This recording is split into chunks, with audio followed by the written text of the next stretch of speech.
नमस्कार, मैं प्रियंका और आप देख रहे हैं सबले बढ़िया। आइए नजर डालते हैं आज की मुख्य खबरों पर। मुख्यमंत्री भूपेश बघेल की अध्यक्षता में उनके निवास कार्यालय में छत्तीसगढ़ जनजातीय सलाहकार परिषद की बैठक आयोजित की गई। मुख्यमंत्री ने बैठक में जनजातीय क्षेत्रों के जर्जर छात्रावास, आश्रम तथा स्कूलों के भवन की मरम्मत का कार्य प्राथमिकता के आधार पर कराने के निर्देश दिए। साथ ही उन्होंने जनजातीय क्षेत्रों में संचालित स्वामी आत्मानंद अंग्रेजी माध्यम स्कूलों में पढ़ने वाले छात्रों के लिए छात्रावास का निर्माण करने के भी निर्देश दिए। जनजातीय सलाहकार परिषद की बैठक में मुख्यमंत्री ने जनजातीय क्षेत्रों में छत्तीसगढ़ राज्य आदिम जनजातीय अनुसंधान एवं प्रशिक्षण संस्था के कैंप आयोजित कर वहां जाति प्रमाण पत्र जारी करने में आ रही दिक्कतों का अध्ययन के साथ ही प्रस्ताव तैयार कर केंद्र सरकार को भेजने के निर्देश अधिकारियों को दिए। इसी तरह अनुसूचित क्षेत्रों में प्रशासन पर राज्यपाल का प्रतिवेदन वर्ष 2022 से 21 का अनुमोदन भी बैठक में किया गया।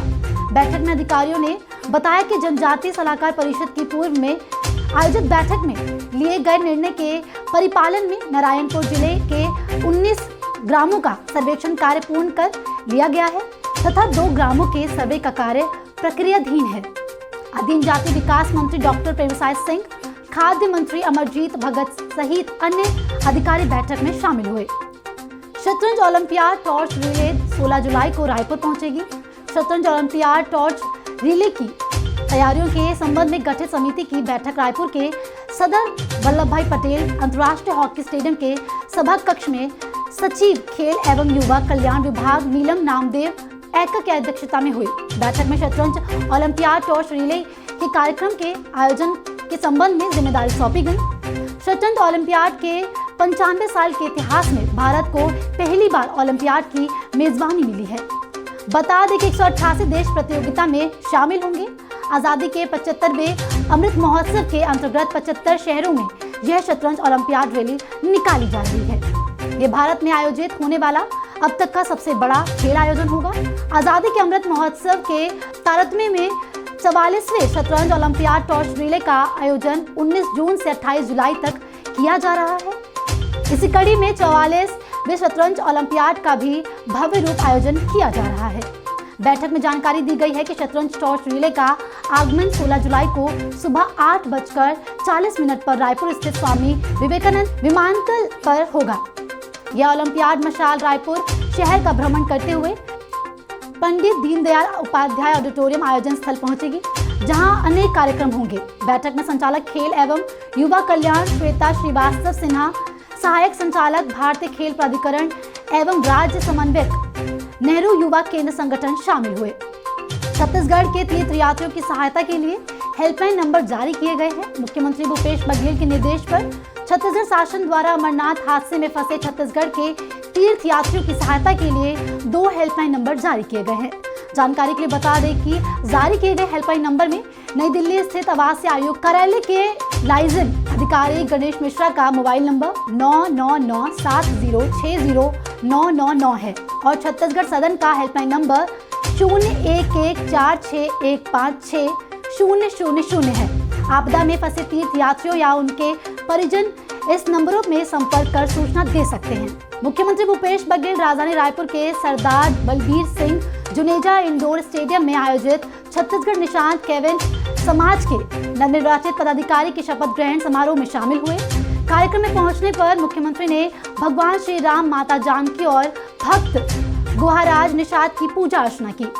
शपथ ग्रहण समारोह में मुख्यमंत्री भूपेश बघेल ने कहा कि प्रदेश की मछुआ नीति को कैबिनेट की अगली बैठक में मंजूरी दी जाएगी। मछुआ नीति का प्रारूप तैयार कर लिया गया है। मुख्यमंत्री ने समारोह को संबोधित करते हुए कहा कि छत्तीसगढ़ में मछली पालन को कृषि का दर्जा दिया गया है। इस नीति के तहत मछली पालन करने वाले लोगों को किसान के जैसा बिना ब्याज का ऋण तथा बिजली शुल्क में छूट दी जा रही है।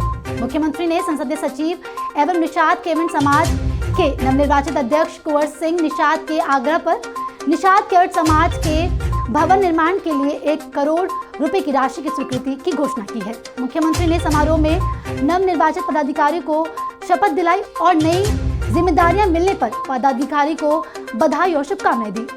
मुख्यमंत्री भूपेश बघेल से उनके निवास कार्यालय में अखिल भारतीय गोंडवाना समाज के प्रतिनिधियों ने मुलाकात कर छत्तीसगढ़ जनजातीय सलाहकार परिषद में पेशा कानून प्रस्ताव के अनुमोदन पर उनके प्रति आभार जताया। इस मौके पर अखिल भारतीय गौंडवाना समाज के प्रतिनिधियों ने मुख्यमंत्री का गजमाला पहनाकर स्वागत किया।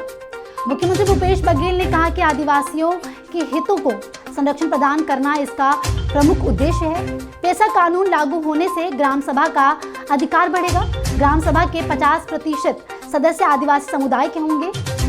इस 50% में से 25% महिला सदस्य होंगी।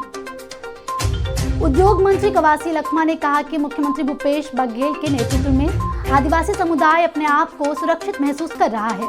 छत्तीसगढ़ में पिछले 3 वर्षों में आदिवासियों के हित में सबसे ज्यादा निर्णय लिए गए हैं। आदिवासी समुदाय की संस्कृति के संरक्षण के लिए देवगुड़ियों का सौंदर्यीकरण और जीर्णोद्धार किया जा रहा है। कार्यक्रम में नगरीय प्रशासन मंत्री डॉक्टर शिव कुमार ढेरे सहित अन्य समाज के पदाधिकारी उपस्थित थे। मुख्यमंत्री भूपेश बघेल दुर्ग में साहू समाज के वार्षिक आम सभा में समाज के नवनिर्वाचित पदाधिकारी के शपथ ग्रहण कार्यक्रम में शामिल हुए। कार्यक्रम में मुख्यमंत्री ने कहा कि छत्तीसगढ़ प्रगति के 3 प्रमुख आयामों स्वास्थ्य, शिक्षा और अर्थ पर फोकस के साथ स्वावलंबन तथा समावेशी विकास की ओर अग्रसर है। इन तीनों क्षेत्र में विकास को गति देने के लिए राज्य शासन द्वारा कई योजनाएं शुरू की गई हैं। इनके बेहतर क्रियान्वयन से राज्य के लोगों के जीवन में सकारात्मक बदलाव आ रहा है। मुख्यमंत्री ने नवनिर्वाचित पदाधिकारियों को बधाई और शुभकामनाएं देते हुए कहा कि समाज के पदाधिकारियों का सर्वसम्मति से निर्विरोध निर्वाचन अच्छी मिसाल है। साहू समाज संगठित, दानशील और अनुशासित समाज है। पदाधिकारियों के निर्विरोध चुनाव से साहू समाज ने अन्य समाजों को भी एकता, सद्भावना और सहभागिता का संदेश दिया है। शपथ ग्रहण कार्यक्रम के मुख्य अतिथि मुख्यमंत्री भूपेश की मौजूदगी में दुर्ग जिला साहू संघ के नवनिर्वाचित अध्यक्ष नंदलाल साहू, उपाध्यक्ष कृष्णा साहू एवं दिव्या कलिहारी ने शपथ लिया। अभी के लिए इतना ही। जल्द लौटते हैं दूसरी खबरों के साथ। तब तक बने रहे सबले बढ़िया के साथ।